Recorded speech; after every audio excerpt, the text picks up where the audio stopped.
Assalamualaikum warahmatullahi wabarakatuh. Waalaikumsalam.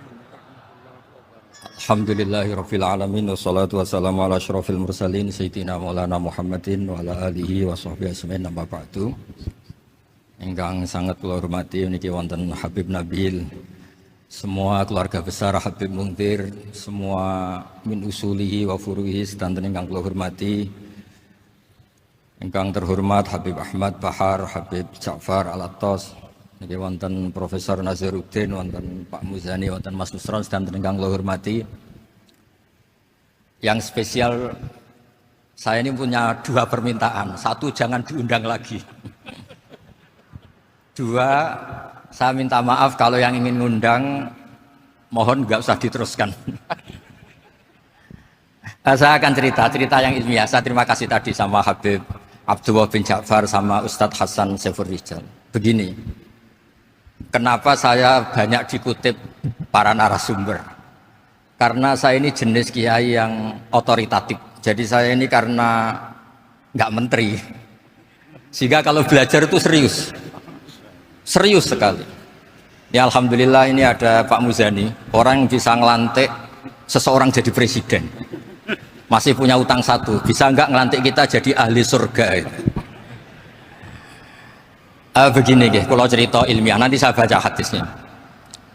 Ada kelebihan kita jadi manusia itu justru karena ketidaktahuan kita. Kita tentu hingga detik ini tidak melihat surga langsung, tidak melihat neraka langsung, apalagi melihat Allah Subhanahu wa Ta'ala. Tapi selalu ada teori, dan ini dibenarkan oleh semua ulama karena ini nas itu mansus. Dan itu diantara kelebihan Rasulullah SAW adalah diutus kafatan linnas, untuk semua orang. Sehingga ada orang ditanya, dengan apa kamu tahu kalau Tuhan itu satu? Orang ini dengan enteng menjawab, innal isnaini, angka 2, 3, 4 dan seterusnya, nisbatu dzalika ilal wahid nisbatul far'i ilal asli. Jadi segampang itu nerangkan ayat qul huwallahu ahad, Allah itu satu. Karena angka itu 2, 3 sampai 1 miliar 1 triliun, nisbatu dzalika ilal wahid nisbatul far'i ilal asli. Semua itu asal usulnya satu. Begitu juga sebegitu gampangnya Syekh Nawawi Al-Bantani menerangkan kenapa bismillah itu dimulai ba. Huruf hijaiyah kan alif, tapi kalau bismillah dimulai dari satu ba. Ba itu ada titik satu. Anda gambar kambing, gambar apa saja, gambar Anda entah baik entah jelek, itu tetap dimulai satu titik. Nah satu titik ini disebut nuktotil wujud, asal usul wujud. Sebab itu kitab I'anatul Thalibin, tadi Habib Nabil cerita sanad-sanadnya Mbah Mun. Sebetulnya kalau boleh angkuh, yang berhak cerita itu saya, karena kitabnya milik saya. Tapi beliau tak kasih terus cerita, ya alhamdulillah. Ada penyambungnya. Nanti tak kasih lagi beliau. Ya memang yang paling berhak beliau karena turunannya itu. Tapi kitabnya dari saya, jadi ya satu-satu. Kitab I'anatul Thalibin itu dikarang oleh ulama top, namanya Said Abi Bakar Sato. Beliau punya murid yang sangat terkenal di Indonesia, namanya Syekh Mahfud At-Turmusi. Syekh Mahfud ini punya murid, diantaranya yang paling terkenal tentu Mbah Hashim sama Mbah Ahmad Dahlan, pendiri Muhammadiyah. Jadi kemudian kitab I'anah ini populer sekali untuk menerangkan fikih-fikih di Indonesia. Termasuk cerita bahwa wujubul jihad itu wujubul wasail lal maqasid. Jadi jihad itu wajib, itu wujubul wasail lal maqasid. Sama cari di syarah. Sekiranya dakwah itu bisa tidak dengan jihad, dengan pengajian kayak Majelis Rasulullah, kayak Majelis Nurul Mustafa, kayak kiai kampung, itu sudah cukup karena sudah isolul maksud, orang sudah menjadi kenal Allah Subhanahu wa Ta'ala. Sebab itu ketika Sayyidina Ali diutus di beberapa peristiwa termasuk di Khaybar, Sayyidina Ali didhawuhi la ayyahdiyawu bika rajulan wahidan khairan laka min khumrin na'am. Ada satu saja yang Islam karena kamu itu lebih baik daripada kemenangan. Nah, kemudian ini supaya otoritatif menghormati masjid ini, Masjid Istiqlal, masjid yang luar biasa bersejarah. Saya baca keterbatasan kita, tapi ini menjadi kelebihan. Ini hadis di Shahihul Bukhari. Nanti sebagian materinya saya tinggal supaya ini tadi otoritatif tadi, supaya semuanya pakai sanad. Ini hadis dari Shahihul Bukhari, sehingga Anda tidak perlu tanya ini sahih apa enggak, karena ini di Shahihul Bukhari. Ikutnya nomor hadisnya itu 6408. Monggo kalau mau dihafal. Biasanya jenengan kan hanya hafal Arba'in Nawawiyah. Ini hadis ini nomor 6408. Ada keterbatasan yang akhirnya menjadi kelebihan kita, yaitu kita tidak tahu Allah Subhanahu wa taala. Suatu saat para malaikat ditanya, apakah mereka yang membaca tasbih di sini, misalnya di Istiqlal ini, ngerti saya? Kata Allah. Kata malaikat, tidak tahu. Fayaqulu hal ra'auni. Qal fayaqulu nala wallah ma ra'auka. Qal fayaqulu kaifa la ra'auni. Yaquluna la ra'auka kanu asyadda laka ibadatan wa asyadda laka tamjidan wa aktsara laka tasbihan. Andaikan manusia itu ngerti engkau ya Allah, maka tasbih mereka ini akan lebih dari kita. Saya beri contoh, ini terutama untuk zuriat Rasulullah SAW. Nabi itu manusia, basar, tapi lakal basar. Nabi ketika muji Allah Subhanahu wa taala ini supaya kalau sholat jenengan hayati. Misalnya pertama muji begini. Lakal hamdu mil'us samawati wa mil'ul ardi. Kebanyakan di Jawa memang baca pakai rofaknya mil'u. Tapi di beberapa sanad dibaca mil'a, itu urusan Arab lah. Engkau itu saya puji seluas langit dan bumi, seluas langit dan bumi. Seluas langit dan bumi itu enggak keren. Karena langit ini tetap maksurah, as-samawat ini apapun luasnya langit itu tetap terbatas. Bumi apapun luasnya juga terbatas. Apa yang diteruskan oleh Rasulullah SAW? Wa mil'u ma syi'ta min syai'im ba'd. Dan pujian saya ini ya Allah sesuai kehendakmu, sejumlah kehendakmu. Karena ini yang tidak terbatas. Begitu juga ketika Nabi dengan keterbatasan sebagai manusia, bukan sebagai Habibullah. Atas nama manusia, Nabi itu punya dua sisi, kadang sebagai basar, kadang sebagai Habibullah, dan sama-sama penting untuk mengawal Islam ini. Saya ulang lagi, sama-sama penting untuk mengawal Islam ini. Ketika Nabi sebagai basar ngendikan begini, la nuhsitan Allahumma lakal hamdu hamda yuwafi ni'amaka, misalnya pakai mukhatab, wa yukafi umazidak, saya memuji engkau ya Allah dengan pujian yang sesuai jumlah nikmatmu, wa yukafi umazidak, dan bisa berserasian dengan tambahan-tambahan nikmat. Tapi apapun luasnya nikmat itu terbatas.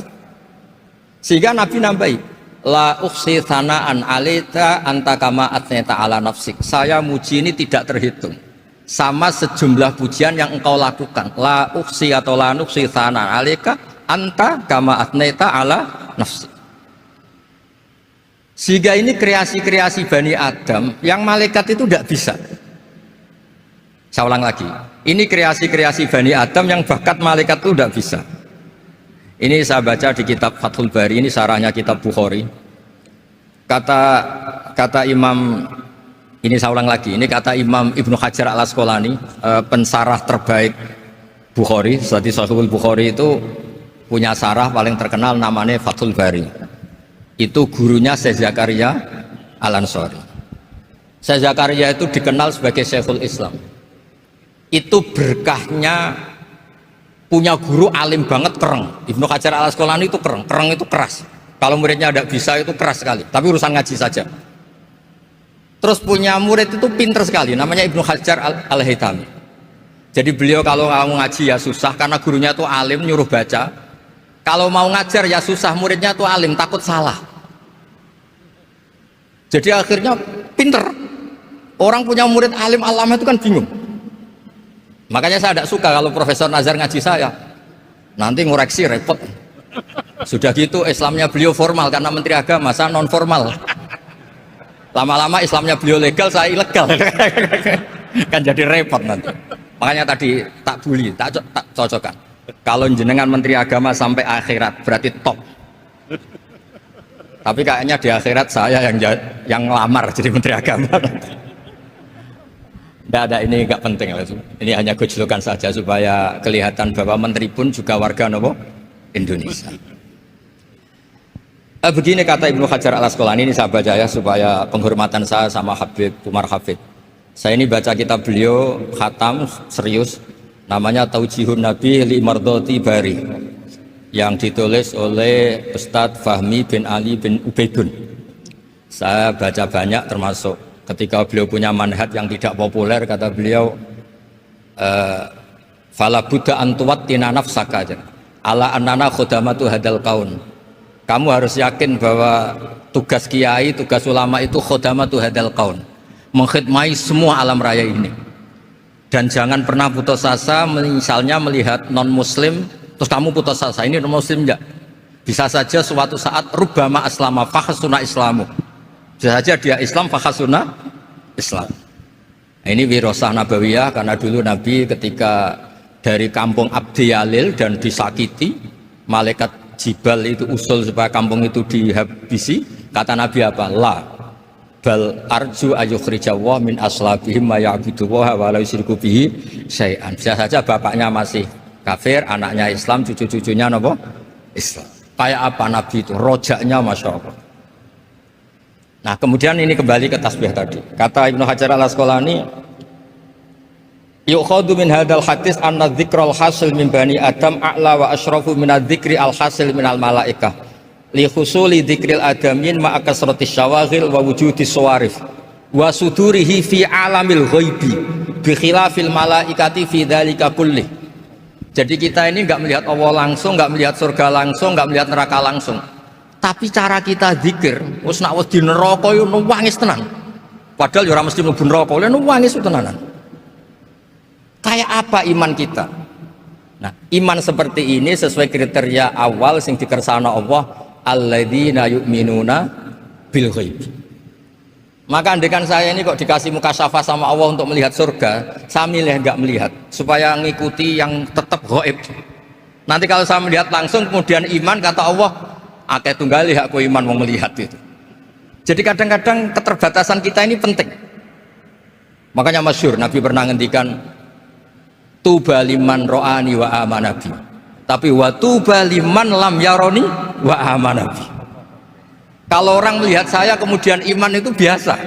Ini orang zaman akhir tidak melihat saya tapi iman. Kadang-kadang itu enggak lewat Habib yang ganteng itu, enggak lewat Mudin.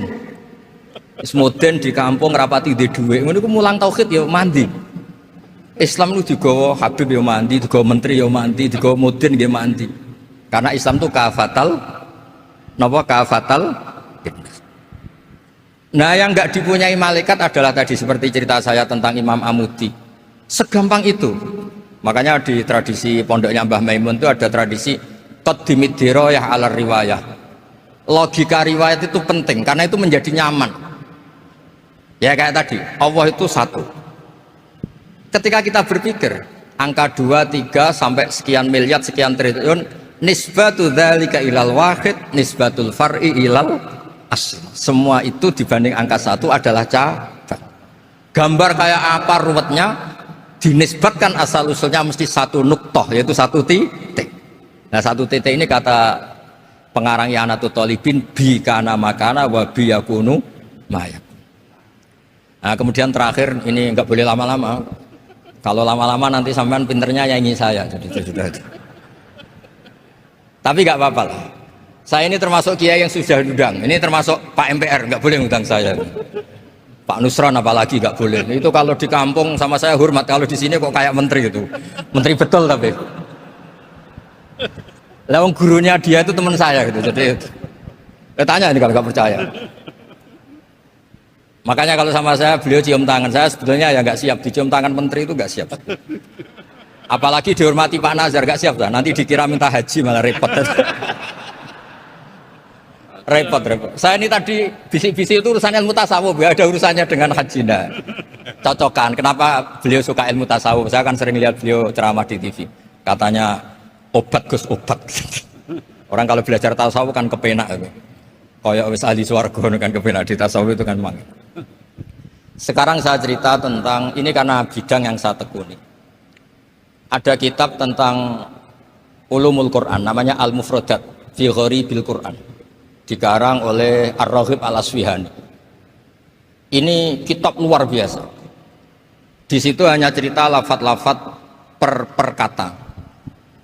Saya tadi sebelum kesini ngajar dulu di pondoknya Beki, Baitul Qurannya Pak Kures, karena memang saya termasuk pengajar di sana. Artinya kalau saya sering ke situ, jangan iri, memang saya termasuk pengajar di sana. Termasuk pengajar yang keren maksudnya. Keren itu artinya pakai referensi, bukan asal. Begini kata kitab itu. Rasulullah SAW itu kan punya nama Muhammad, orang yang banyak sikapnya atau semua sikapnya terpuji. Termasuk ketika sebagai manusia, sama kita termasuk ketika sebagai apa? Manusia. Sebagai manusia aja Nabi gak pernah salah. Begini kata kitab itu. Nabi-nabi yang keren-keren itu, sama lihat di Ahadits Syafa'ah, itu masih egois. Ketika ada haulul mauqif, ada prahara mauqif, itu semua Nabi bilang nafsi, nafsi, nafsi, nafsi.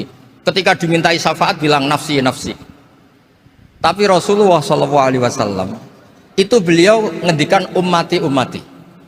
Dan beliau ketika dimintai syafaat, kata beliau, sudah, analah, saya bisa memberi syafaat. Kata beliau, fa'akhirru lillahi ta'ala sajidan fayaqulu li ya Muhammad irfa' ra'sak wasal tu'tah wasfa'tu syaffa'. Kayak apa hebatnya Rasulullah SAW? Umumnya para nabi melihat akhirat itu sudah akhir dari semua amal. Itu menurut Nabi Muhammad gak keren. Allah itu gak bisa didikte akhirat. Allah itu Tuhan, tetap yaf'alu ma yasha. Jadi gak bisa misalnya sudah akhirat orang nyuwun sewu terus tanya, ya Rasulullah ini sudah akhirat kok jenengan sujud bareng ini gimana? Ini sudah nggak darul amal tapi ini darul jaza. Tidak bisa. Akhirat nggak bisa dibatasi. Karena akhirat nggak bisa membatasi Allah, Nabi tetap dengan rileksnya minta sama Allah. Fa ahmaduhu bima hamida allamani ya rabbi. Kemudian saat itu saya muji-muji Allah dengan pujian yang luar biasa. Terus kata kitab itu, fa Muhammadun Ahmadu min ghairihi. Makanya beliau punya nama Ahmad. Ahmad itu afal tafdil, bukan fi'il mudhari' waqi' mutakallim. Ini pernah madrasah dulu di Qudsiyah. Tamat terus. Beliau kalau di rumah hormatnya enggak kayak tadi, lebih dari itu. Tadi di sini pejabat tuh. Sembrono ya di sini itu kelewat itu. Ya tapi enggak apa-apa itu. Tadi sudah dipuji, akhlaknya baik, apa-apa baik, alhamdulillah. Fa Muhammadun Ahmadu min ghairihi. Ketika para nabi gak bisa muji Allah di mahsyar, bahkan mereka itu nyuwun sewu egois, hanya mikir diri sendiri, nafsi-nafsi. Rasulullah Muhammad ini punya nyali untuk muji Allah dan tetap mengajukan permohonan apa? Syafaat. Makanya disebut fa Muhammadun Ahmadu min ghairihi. Sampeyan lihat di Bukhari, di Muslim. Fa Ahmadu fi mahamida allamaniha rabbi. Tetap muji-muji Allah. Bukti bahwa teori saya benar dan otoritatif adalah yang nggak bisa hilang di surga itu juga wiridan. Ketika kita masuk surga, apa kita kegiatannya? Da'wahum fiha subhanakallahumma wa tahiyyatuhum fiha salam wa akhiru da'wahum alhamdulillahi rabbil alamin. Nah, kemudian ini juga yang terus kemudian dinyatakan al-baqiyatus sholihat. Ini kalimat-kalimat yang abadi. Karena apa? Di dunia ya kita bilang subhanallah alhamdulillah, di akhirat dia bilang subhanallah. Kayak apa kerennya kita sebagai Bani Adam? Nah, makanya disebut alladzina yu'minuna bil ghaibi. Wong tidak melihat Allah, tidak melihat surga, tidak melihat neraka, tapi iman kita ini kayak iman sing musyahadah. Iman sing hakul yakin, ainul yakin. Kenapa demikian? Ya karena tadi kita diajari terus menerus oleh Rasulullah SAW. Yang terakhir saya cerita mukjizat.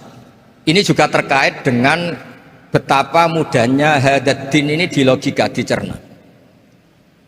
Kata Rasulullah SAW, sabda Nabi di hadis, salang lagi ini hadis sahih di bab awal Fadailul Quran di Sahihul Bukhari. Dicek kalau nggak percaya dicek. Ma minal anbiya'i nabiyyun illa u'tiya minal ayati ma misluhu amana alaihi bashar. Wa innama kana alladzi utitu wahyan auhahu wa ilayya fa arju an akuna aktsarahum tabi'an yaumal qiyamah. Enggak ada nabi kemudian kecuali dikasih wahyu, dikasih mukjizat. Dan mukjizat ini dahsyat sehingga orang itu dipaksa iman. Kayak Nabi Soleh, ada unta besar keluar dari batu. Nabi Musa punya tongkat di apa? Dipukulkan ke Laut Merah langsung apa? Menyibak jadi daratan. Tapi kata Nabi Muhammad SAW, kata, saya itu tidak punya mukjizat kayak itu, juga gak ingin. Saya ini dikasih mukjizat Al-Quran. Dan saya berharap karena mukjizat Quran ini adalah terus kemudian umatku menjadi yang terbanyak ila yaumil ya. Sekarang kita berlogika. Ini kata kitab Fathul Bari lagi. Kita berlogika. A'jaza yu'jizu i'jazan. Sesuatu yang menjadikan orang lain nggak mampu disebut i'jaz. Kemudian karena ayat menjadi mukjizat, sesuatu yang kita sepakat tidak mampu. Nah kalau itu masalahnya, tongkat dipukulkan laut kemudian menjadi kering, kita mampu enggak? Enggak kan? Tapi pertanyaannya, Anda bikin nyamuk mampu enggak? Enggak kan? Anda bikin sapi, bikin unta mampu enggak? Enggak kan? Makanya Nabi Muhammad SAW cukup, sudahlah kamu itu manusia, bahkan sekedar menciptakan lalat itu udah bisa. Inna wuha la yastahi ayyadriba masalam ma'aba'udatan fama fawqah. Kemudian mukjizat ini sama Nabi dicontohkan hal-hal yang keseharian kita. Wa min ayatihil lailu wan naharu wasyamsu wal qamar. Sekarang peristiwa laut dibelah Nabi Musa dengan matahari yang nggak pernah turun mesin, itu keren mana coba? Keren matahari yang nggak pernah turun. Terus kata Ibnu Hajar al Asqalani, li'annal mu'jizat al-madiyah kanat khisyatan tusyahadu bil absor kana qati soleh wa asa Musa wa mu'jizatul Qur'an tusyahadu bil basirah fakana man yattabi'uhu atau yatba'uhu li ajliha aksar fa innal ladhi yusyahadu bil absor yang qaridu bingkiradi musyahidihi wal ladhi yusyahadu bil basirah bakin, ya saya ulang lagi, bakin, ya bagian terus disaksikan orang sing ja'a badal awali mustamirrah. Begini logikanya. Mukjizat kayak nakoti Soleh atau Asa Musa yang terkenal. Saya andaikan jadi umatnya Nabi Musa terus dikasih tongkat itu, terus bisa apa coba? Ketika kita punya utang disuruh nyaur, ya nggak bisa dipakai jaminan kan. Sudah gitu orang tanya ini asli apa enggak? Kalau asli buktikan, kan ya repot. Tapi kalau kita jadi umatnya Rasulullah SAW ditunggoni Quran, punya banyak masalah resepnya sabar. Kalau nggak bisa sabar ya nyari kiai-kiai tukang ijazah anak menodongannya mandi. Karena orang mensifati Allah itu macam-macam. Makanya saya pastikan nggak ada agama yang mengajarkan rasional kayak agama apa? Islam. Makanya liqaumi yaqilun liqaumi yatafakkar. Coba misalnya nyamuk. Kamu bikin nyamuk tidak bisa kan? Nyamuk punya organ tubuh kecil, organ tubuhnya punya urat. Kamu mikirnya kayak apa? Sekedar bikin patungnya saja tidak bisa, apalagi bikin nyamuk. Jadi untuk mengakui kudronya Allah yang tidak terbatas dan kita lemah, itu udah usah nunggu peristiwa kayak terbelahnya laut.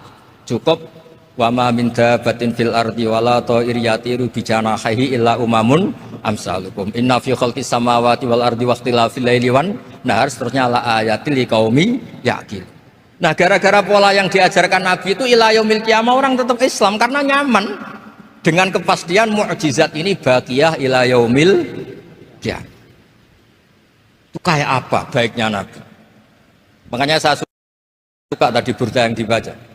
Ada ulama kayak Muhammad bin Said Al-Busiri yang ngarang burda. Itu kalau berpikir itu sederhana. Ngeten lho Gusti, malah nerangno pangeran.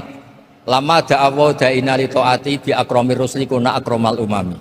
Ngeten lho Gusti, karena Rasul Muhammad itu terbaik, ya logikanya umatnya juga terbaik. Jadi lama da'awa da'ina li ta'atihi bi akramir rusli mesti kuna akramal umami. Jadi burda ini saking manjanya sama Allah sampai bilang gini. Wala yadhiqa Rasulullah jahuka bi idzal karimu tajalla bismimun taqimi. Ya Allah, engkau telah menamai Nabi engkau itu Raufur Rahim, yang penuh kasih sayang, yang sohibus syafa'ah. Maka ketika engkau ingin nyiksa kami dengan alasan engkau ini al-muntakim, dat yang bisa nyiksa orang maksiat, jenengan harus ingat ya Allah bahwa Nabi kita itu Nabi yang engkau gelari Raufur Rahim. Ya kalau gitu jangan jadi nyiksa. Terus gunanya apa digelari Raufur Rahim ra iso nyafaati gitu. Itu jenenge wala yadhiqa Rasulullah jahuka bi idzal karimu tajalla bismi muntak. Terus fa inna min judika dunya wa darrataha wa min ulumika ilmal lawhi wal qalam. Dan itu juga yang dibuktikan Rasulullah SAW. Sampai beliau ngendikan likulli nabiyyin da'watun mustajabah wa akhtabi da'wati syafaatan ummati yaumal kiamah. Semua nabi itu punya doa yang mustajab dan semuanya sudah dipakai di dunia. Tapi saya menyimpan jatah itu supaya saya tetap punya hak syafaat fi yaumil kiamah. Terus ini bukti-bukti bahwa ilmu yang selama ini diajarkan para habaib, para kiai itu otoritatif. Saya hanya bantu jenengan memastikan kalau hadis itu sahih dimaknai oleh ulama-ulama yang kredibel. Ya, perjanjian terakhir tadi. Saya ini termasuk kiai yang sergap tanya Mas Nusron. Pak Muzani juga pernah ke rumah saya. Meja saya itu isinya ya kitab. Habib Nabil pernah ke kamar isinya kitab.